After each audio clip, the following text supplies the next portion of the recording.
están todos? Continuamos con nuestra clase. Habíamos quedado la anterior hablando de lo que eran algunas definiciones y conceptos que eran interesantes respecto de lo que implicaban las palabras que estaban asociadas al estudio de la materia de este semestre. Hablábamos de lo que era inteligencia, en qué entidad nos interesa. Habíamos determinado que la entidad de interés para nosotros era el ser humano como el máximo expositor de lo que serían las actividades inteligentes dentro de la unidad que desarrollaba o se suponía desarrollaba las actividades inteligentes era el cerebro. También en lo que eran las entidades artificiales que habíamos concebido, solo van a ser aquellas que hayan sido creadas por el hombre o simplemente no hayan sido naturales dentro del medio ambiente. Entonces podrían generar, ¿no es cierto?, una entidad que precisamente nos permita hacer aquello, ¿no? De ahí habíamos elegido como entidad artificial al computador, como quizás la herramienta que estaría mejor dotada, digamos así, para poder representar o presentar o reproducir aquellas actividades que para nosotros eran interesantes dentro de lo que era la inteligencia artificial. ¿Okay? Entonces, proseguimos. Habíamos quedado en lo que eran las preguntas interesantes o las preguntas importantes dentro del estudio de la inteligencia artificial. Entonces, voy a compartir mi pantalla y desde el momento que empiece la exposición voy a empezar a grabar también.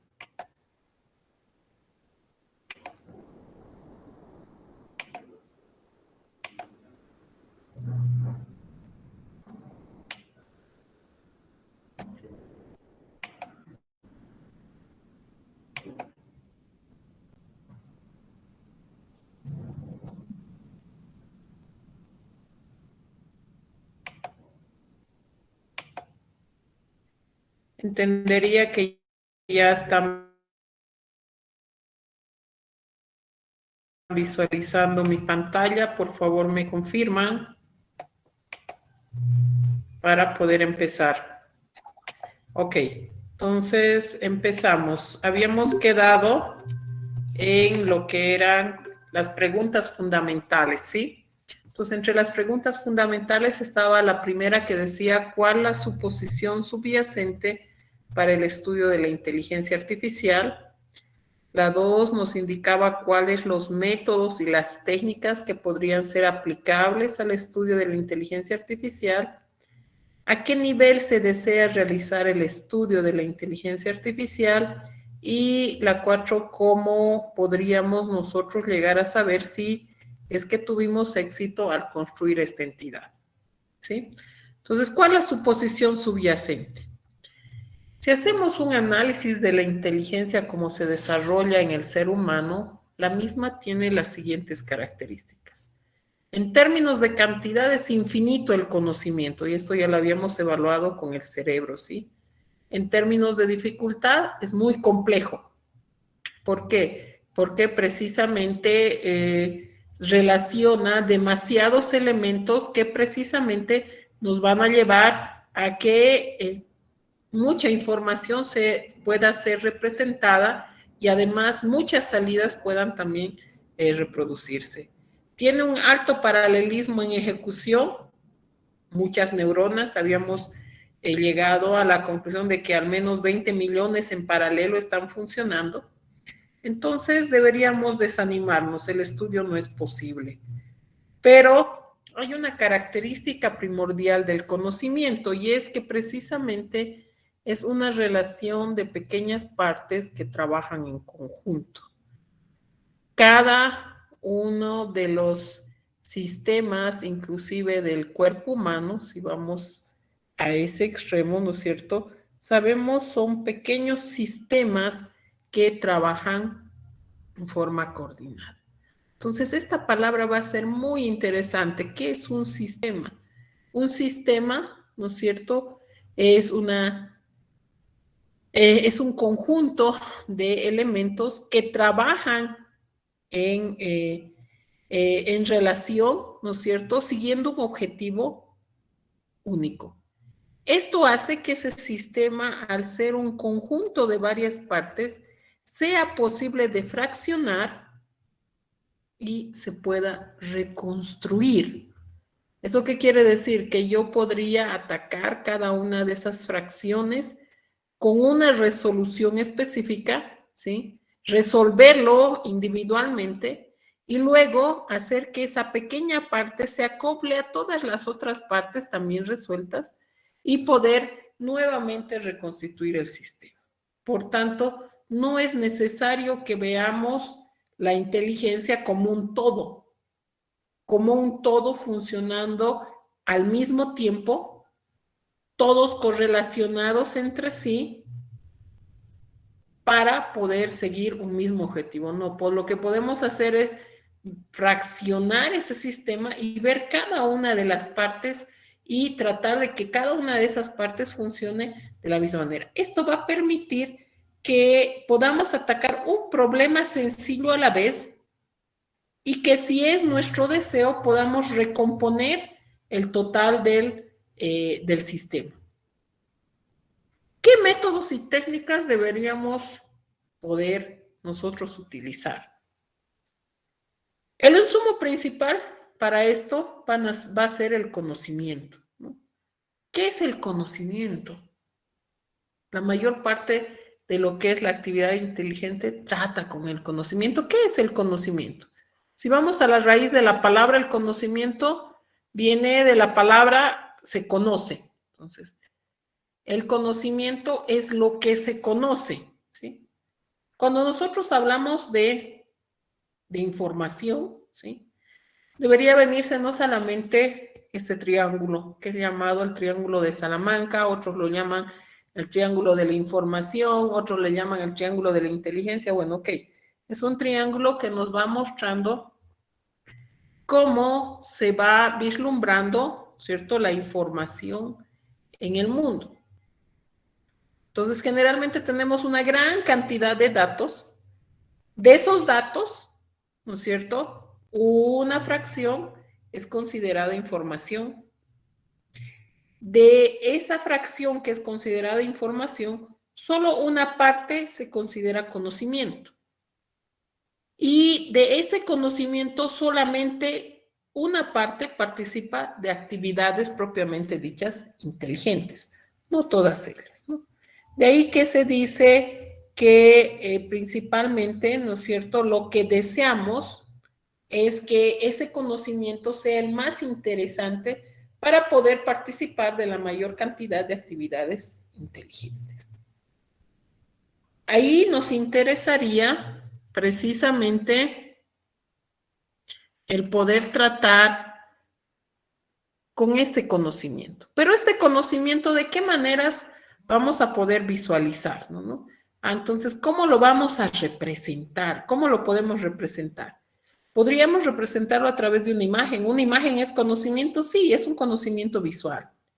Podemos expresarlo como un sonido, ¿no es cierto? El sonido es un conocimiento, sí, es un conocimiento, ¿no es cierto? Porque escuchamos, lo podemos adquirir y podemos aprender, podemos repetirlo.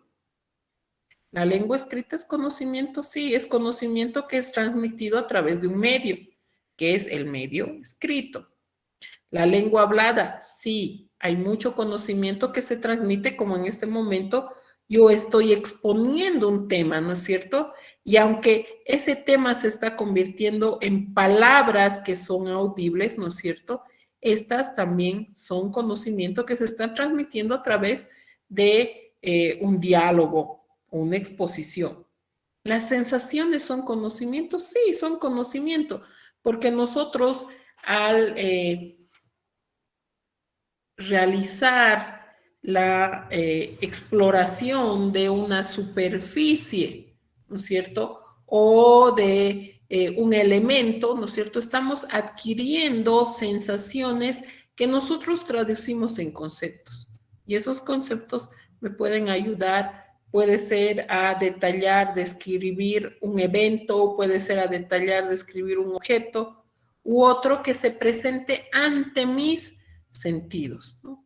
Los sabores son conocimiento, sí, son conocimiento. ¿Por qué? Porque ellos también nos ayudan a describir algo del mundo. Entonces, en realidad deberíamos pensar que todo aquello que pasa a través de cualquiera de nuestros 5 sentidos, ¿no es cierto?, puede ser considerado conocimiento. Sobre este conocimiento se crean metaconocimientos, donde los metaconocimientos ya nos hablarán de conocimientos adquiridos del mismo conocimiento, ¿no? Ok, en base, por ejemplo, a nuestras sensaciones de gusto, creamos sabores, ¿no? Entonces, ante esas sensaciones podemos establecer qué es dulce, qué es salado, qué es ácido, qué es agrio. Y se ha considerado un metaconocimiento, ¿no? Conocimiento basado en otro conocimiento. También pueden haber conocimientos declarativos. Cuando los declaramos, se supone que los estamos afirmando, son tautologías, ya nadie los puede discutir. El cielo es azul. Sabemos que el cielo es azul, ¿lo vamos a discutir? No lo vamos a discutir, ¿no es cierto? Las mujeres son las únicas que pueden tener hijos. Ok, entonces eso también es algo indiscutible y nosotros lo estableceremos como un conocimiento basado en otros conocimientos, o sea, que la mujer es la única que engendra hijos, ¿no? Por tanto, podremos definir aquello como una declaración, ya no una afirmación que pueda ser discutida o que podría ser aceptada o negada. Ok, entonces ya de estas básicas que serán aquellas que pasan por nuestros sentidos, ¿no es cierto?, podrán establecerse otras que pueden ser declarativas, que pueden ser heurísticas, que pueden ser metaconocimiento, etcétera, etcétera. Entonces deberíamos pensar que todo aquello que pasa por los sentidos de los seres humanos podría considerarse conocimiento. ¿Qué técnicas podríamos nosotros utilizar precisamente para tratar con este conocimiento, ¿no? ¿Cómo lo podríamos manipular? Aquí 3 técnicas son generalmente de las que se habla, ¿no? Hablamos de las metodologías basadas en heurísticas, donde una heurística va a ser una fórmula,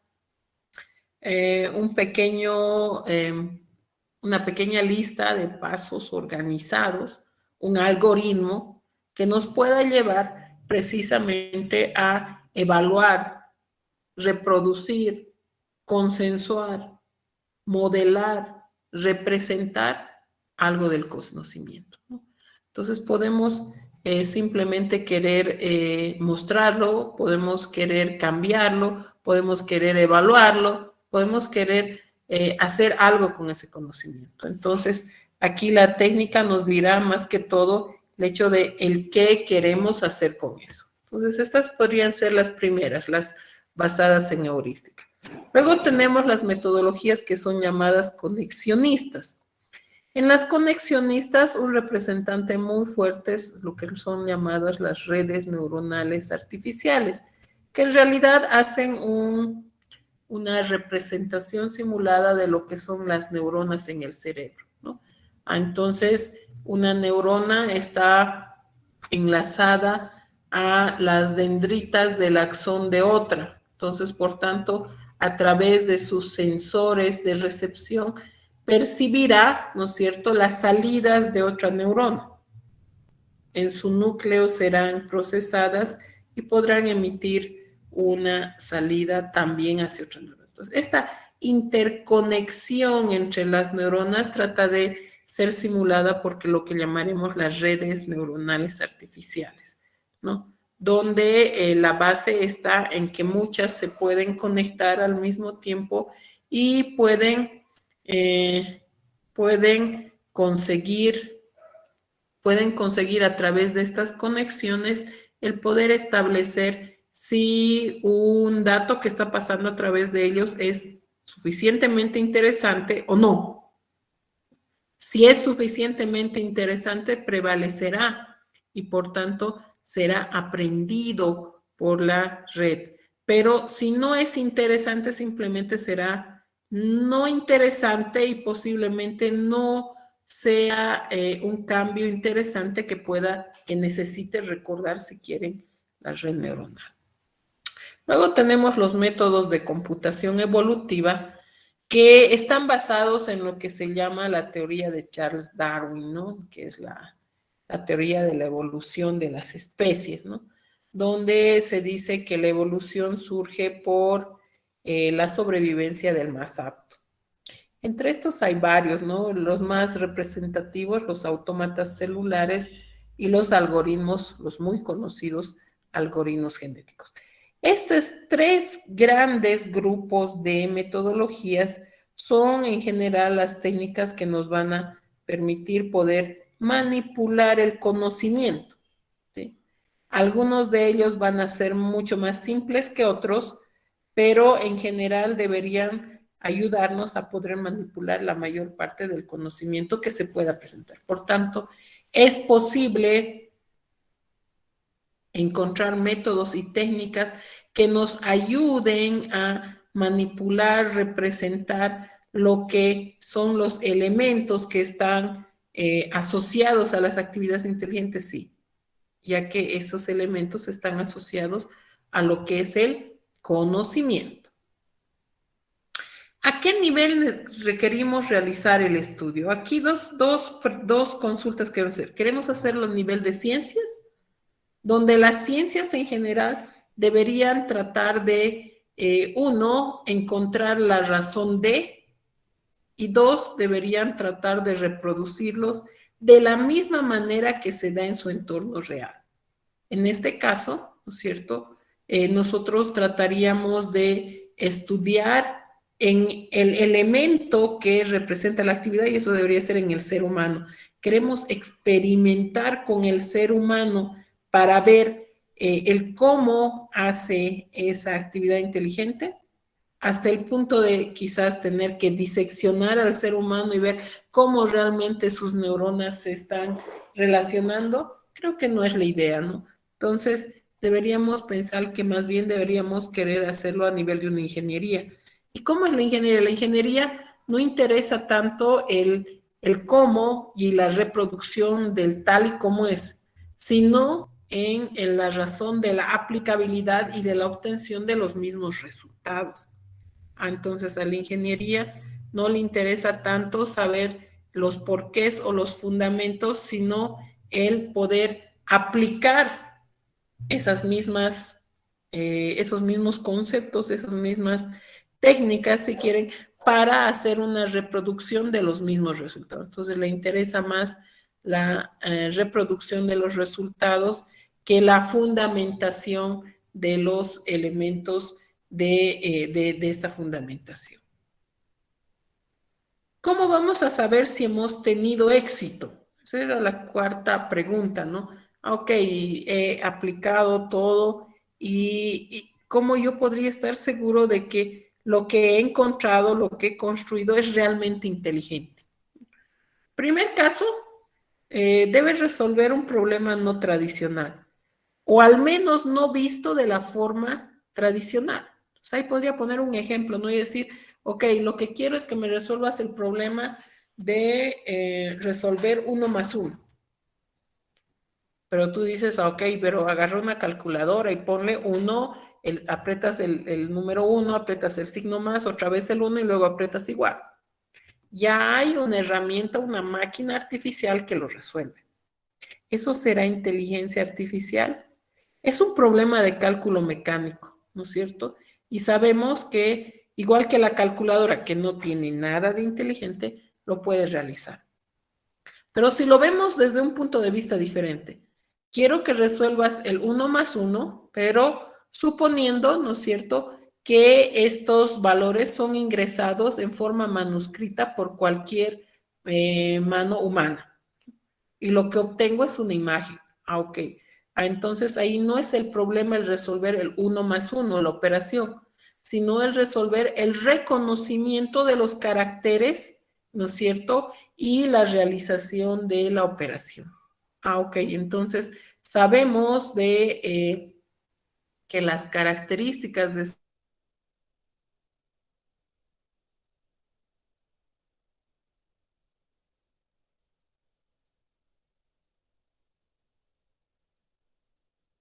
que es el reconocer, cosas reconocer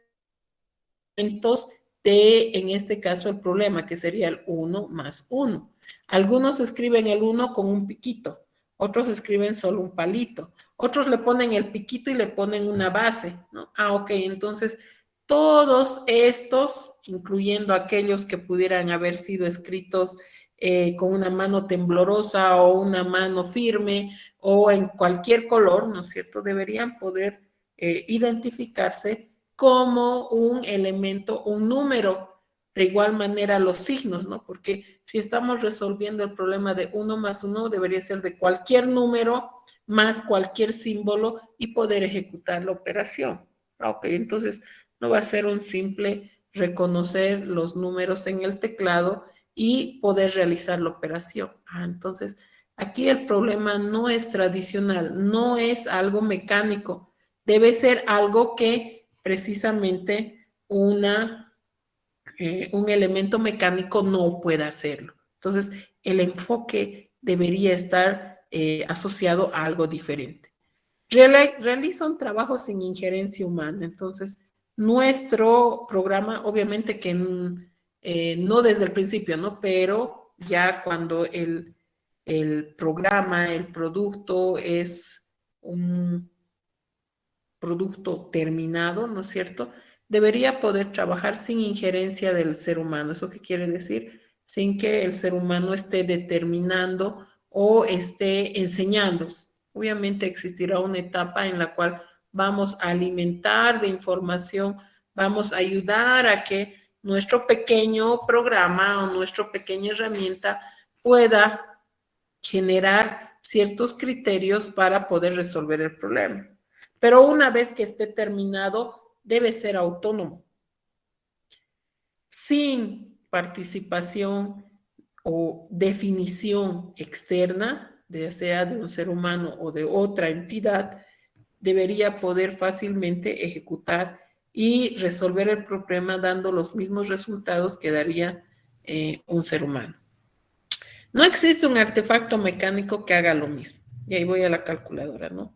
Si lo que yo quiero es que sea 1 más 1, entonces debería ser no más que haga 1 más 1, ¿cierto? Pero no quiero resolver el 1 más 1. Lo que quiero es que resuelva la identificación de los caracteres y si amerita una operación matemática, pues la realice y nos dé el resultado. Es adaptable. Esto es muy importante, ¿no es cierto? Ya que nuestra herramienta, nuestra resolución de problema, no solo debe servir para nuestro caso de prueba X, y ahí no solo debería ser para 1 más 1. Si estoy resolviendo para 1 más 1, debería ser para 1 más 2, para 2 más 2, para 2 más 3, y así, ¿no? Entonces, si lo estoy haciendo para la identificación de un número, debería ser para cualquier número y para cualquier ingreso de imagen de escritura manuscrita, ¿no? Ok, entonces debe poder dar respuesta ante la presencia de semejantes entradas, ¿no es cierto?, que no hubieran sido alimentadas previamente al sistema. Entonces deberíamos estar seguros ahora de que las 4 preguntas han podido ser resueltas bajo criterios bastante sencillos. Primero, ¿cuál es la suposición? Que todo es un sistema, por tanto, el sistema es fraccionable y se puede reconstruir. Esta va a ser una de las suposiciones más importantes, porque si esto no fuera factible, entonces deberíamos ver como un todo, y al ser el todo tan complejo, tan amplio, tan complicado, ¿no es cierto? Entonces deberíamos pensar simplemente que no es posible. Pero desde el punto de vista de que yo puedo fraccionar ese sistema, puedo enfocarme en resolver un programa más pequeño y más sencillo, uno a la vez. Y luego, si es que deseo, pues simplemente generar la reconstrucción. ¿Que los métodos son posibles? Sí. 3 métodos deberían hablarse aquí como fundamentales o los más enfocados a poder resolver problemas de inteligencia artificial, heurísticos, conexionistas y de computación evolutiva. ¿A qué nivel queremos realizar? A nivel de ingeniería, más en la aplicación, en la ejecución, en la obtención de acciones y resultados. Y pues deberemos saber que hemos tenido éxito cuando consigamos construir una solución que no sea tradicional, que sea autónoma y que sea adaptable. Entonces, esto debería darnos en términos simples, la fundamentación suficiente respecto de que sí es posible el estudio de la inteligencia artificial, siempre basándonos en aquel principio que habíamos hablado, que era el principio de la racionalidad restringida, que precisamente nos va a ayudar a decir, ok, hay muchas cosas que hace el ser humano, pero no las voy a poder hacer de la misma manera.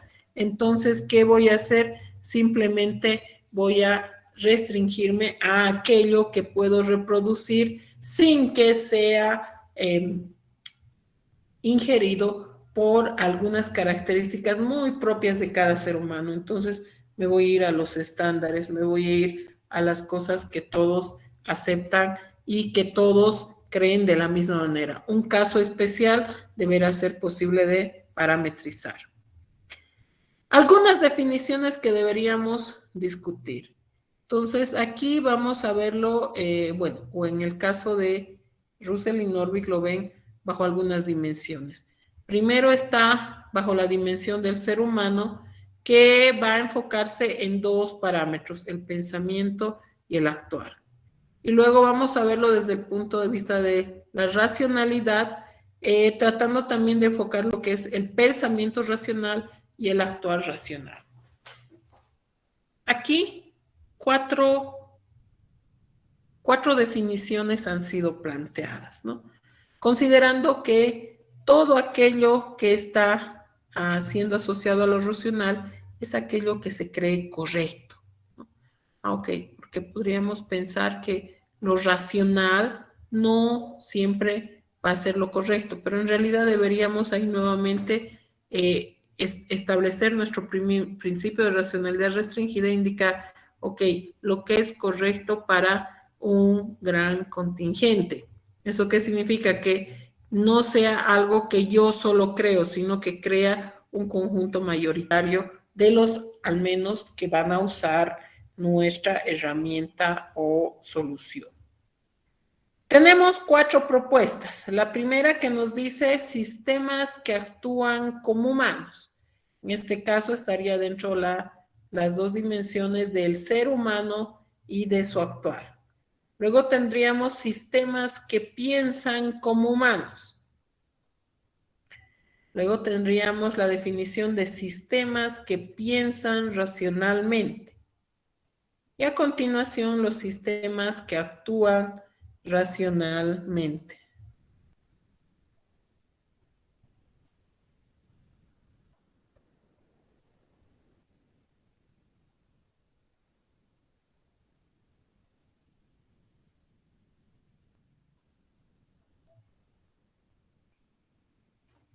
Ok, dentro de estas definiciones, nosotros vamos a ir fundamentando cada una de ellas. Primero empezamos por sistemas que actúan como humanos. ¿Cuál es lo que se desea en este caso? Que podamos representar, ¿no es cierto?, o construir alguna solución que actúe de la misma forma que el humano lo haría. Aquí, esta ha sido planteada por Turing, Alan Turing, ustedes lo conocen mucho, uno de los grandes padres de lo que es precisamente muchos de los sistemas computacionales. Este lo plantea a través de su prueba de Turing, que nos dice, ¿no? Si yo tengo una entidad A y una entidad B que se encuentran dentro de un ambiente cerrado y a continuación en un ambiente que está pegado a él se encuentra una entidad C. Esta entidad C es un entrevistador. Las entidades A y B son los que están en prueba. De estas entidades, de la A y la B, una de ellas es una máquina y la otra de ellas es un ser humano. Entonces, el objetivo de la prueba de Turing es que el entrevistador pueda identificar cuál de ellos es la máquina, ¿no? Para ello, el entrevistador puede hacer cualquier clase de preguntas a las entidades y estos se podrán transmitir sus respuestas a través de lo que va a ser un teletipo. Esa era la primera aproximación. En este caso, un error evidente fue asociado, ya que precisamente había preguntas que eran muy sensibles y que precisamente al ser subjetivas al ser humano, ¿no es cierto?, no podían fácilmente ser respondidas por la máquina. Aquí deberíamos aclarar que la máquina no podía mentir, tenía que siempre decir la verdad. Entonces ahí, ¿no es cierto?, deberíamos considerar que precisamente algunas preguntas como ¿tienes sangre en las venas? ¿Late tu corazón? ¿Amas a alguien? Etcétera, etcétera, pueden ser fácilmente preguntas ante las cuales al no poder mentir la máquina pues daría respuestas muy evidentes de no ser un ser humano. Alan Turing consideraba que para que una entidad artificial pudiera representar o presentar actividades inteligentes, debería presentar 4 elementos. El primero, tener un procesamiento del lenguaje natural, de manera que pueda responder en forma directa las preguntas que el entrevistador le hacía. 2, debería poder representar el conocimiento. 3, debería tener un razonamiento automático. Y 4, debería tener algún algoritmo de aprendizaje automático. Estos 4 elementos harían posible que la máquina pueda presentar lo que sería una actividad inteligente. Esto asociado a lo que sería visión y robótica nos darían lo que sería la prueba total de Turing. Y nos permitiría que precisamente nosotros podamos encontrar una entidad que pueda precisamente trabajar en este sentido.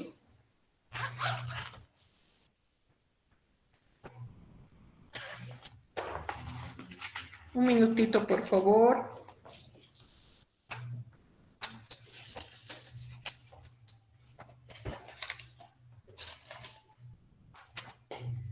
Esta era una propuesta que era muy fundamentada, sin embargo, al ver que precisamente la entidad artificial podría fácilmente ser rebatida respecto de aquellas actividades que eran propias del ser humano, asociadas principalmente a sus funciones biológicas, a sus sentimientos y sus emociones, hacía que precisamente esta definición no sea más fundamentada.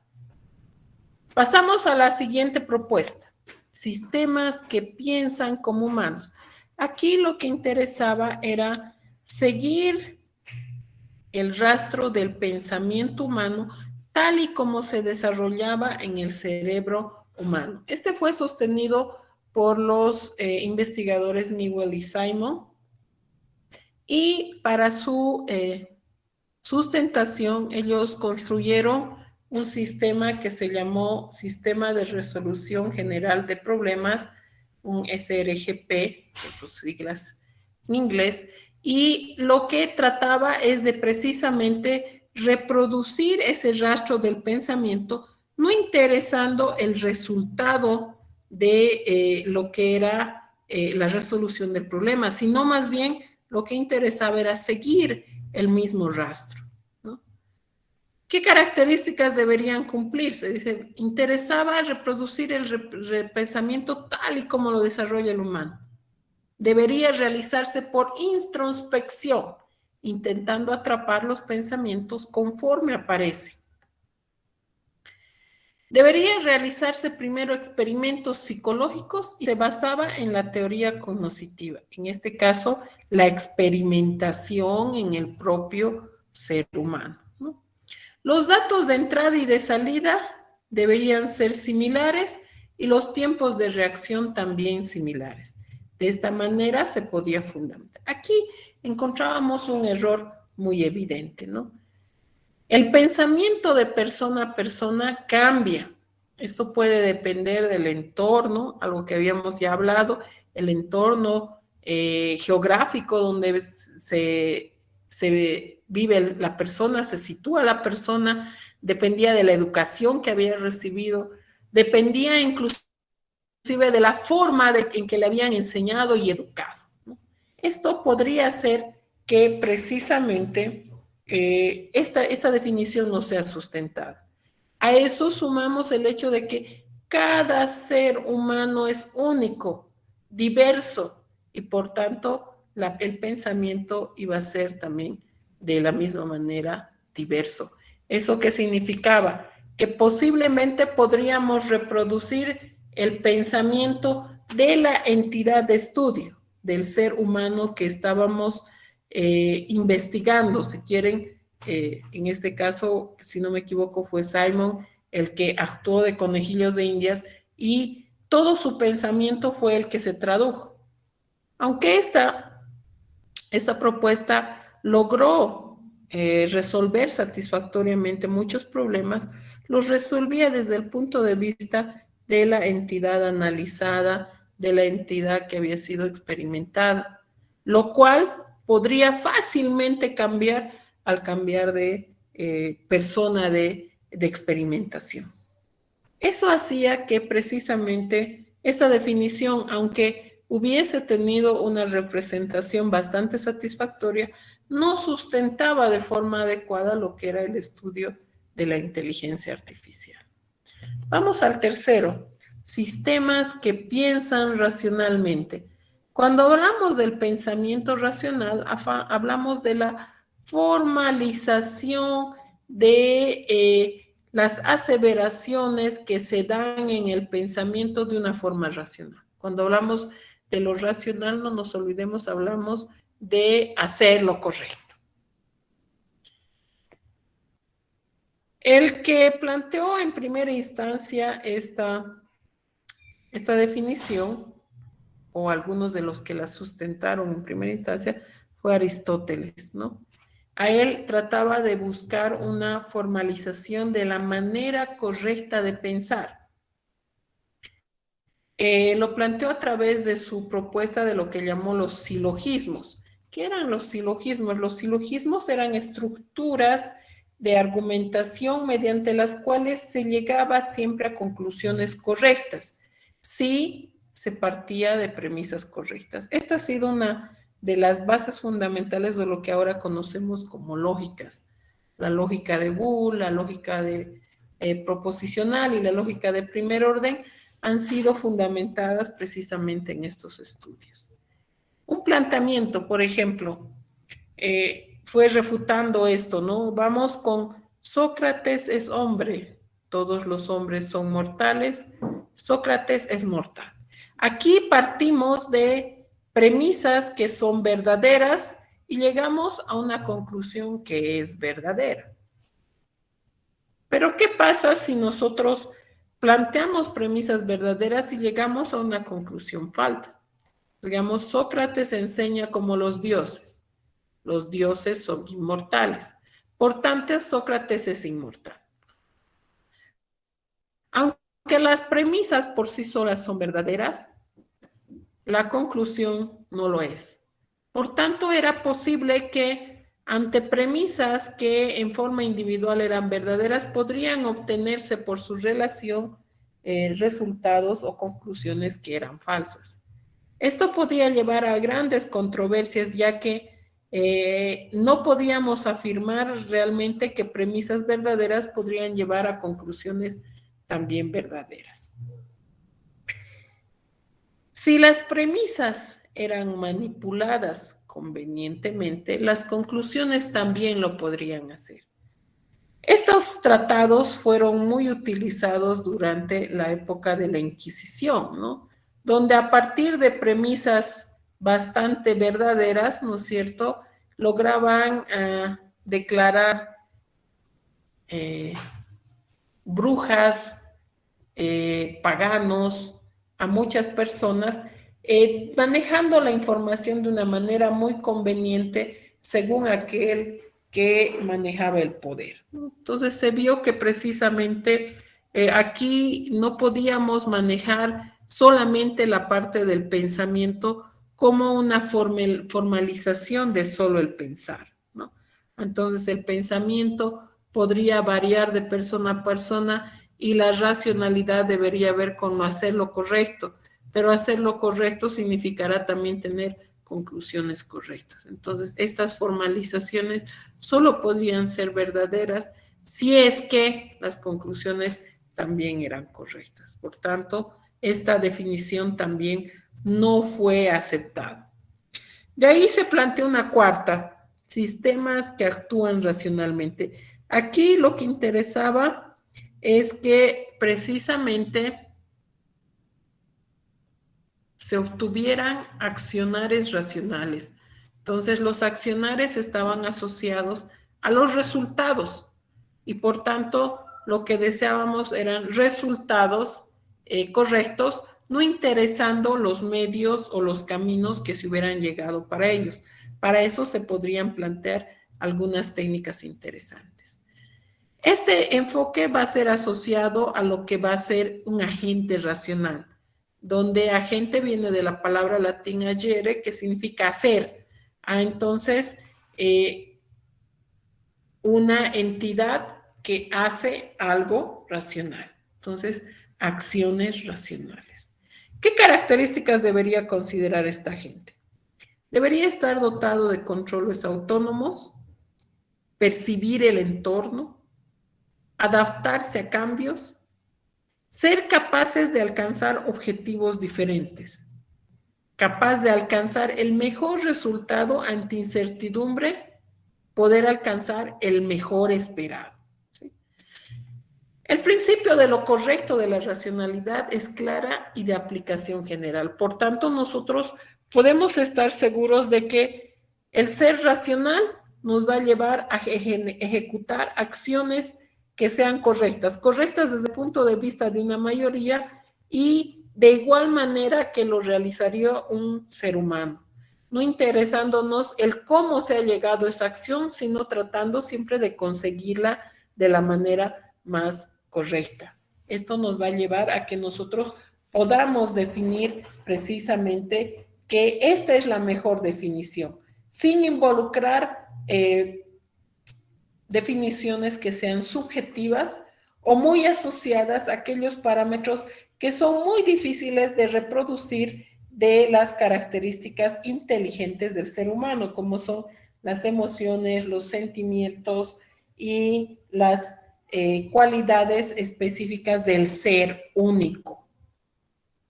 De ahí que una definición que va a estar asociada mucho a lo que es la inteligencia artificial va a ser precisamente el construir sistemas de agentes que actúen racionalmente, donde aquí los agentes ya están introduciéndose como entidades que en este caso simularán a su símil humano para poder visualizar precisamente lo que van a ser esas características inteligentes. Ok, aquí vamos a empezar con un primer taller. Se les ha subido ya el capítulo 1 del libro de Russell y Norvig y hay un acápite que considera lo que son los fundamentos de la IA, que en este caso son toda la parte de historia de las ciencias que han ayudado a fortalecer y a construir lo que es el estudio de la inteligencia artificial. Debe hacerse un resumen de no más de 3 páginas manuscritas. Bueno, en este caso ya ni interesa, son manuscritas, las enviamos en forma virtual, de las páginas 6 a la 19. Lo que aquí sí me voy a ocupar de revisar es que sean originales, ¿no?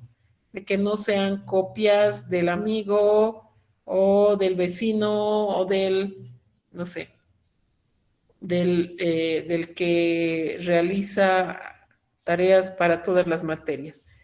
Luego, lo mismo, plantear 20 preguntas para la prueba total de Turing. En este caso, siempre considerando que nosotros estaríamos simulando al entrevistador. Entonces, ¿qué preguntas haríamos de manera que obviamente tengamos como objetivo el poder hallar, el poder determinar cuál de las dos entidades en la otra habitación corresponde a la entidad artificial? ¿Sí? Ok, entonces con este taller, el día de hoy acabo mi clase. Van a estar los enlaces en el Classroom. La tarea será, como el día de mañana no tenemos clases, por el 14 de septiembre, día de Cochabamba. Felicidades a todos los cochabambinos, que tengan un bonito día. Y pues lo entregaremos el día viernes antes de la clase. Nuestra clase está para las 12:45. El horario para la entrega de la práctica será las 12 del mediodía, ¿sí? Ok, entonces con esto terminamos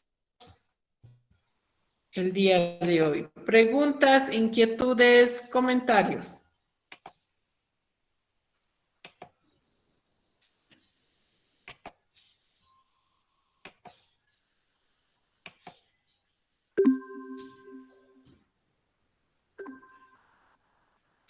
¿No hay ninguna pregunta?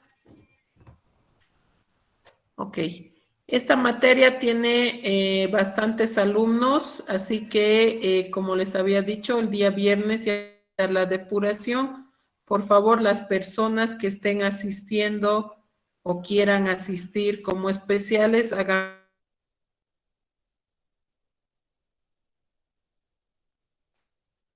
Tengan un bonito día feriado. Felicidades nuevamente a los cochabambinos.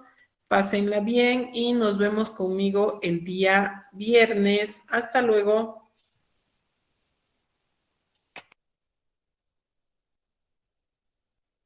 Hasta luego, Alicia.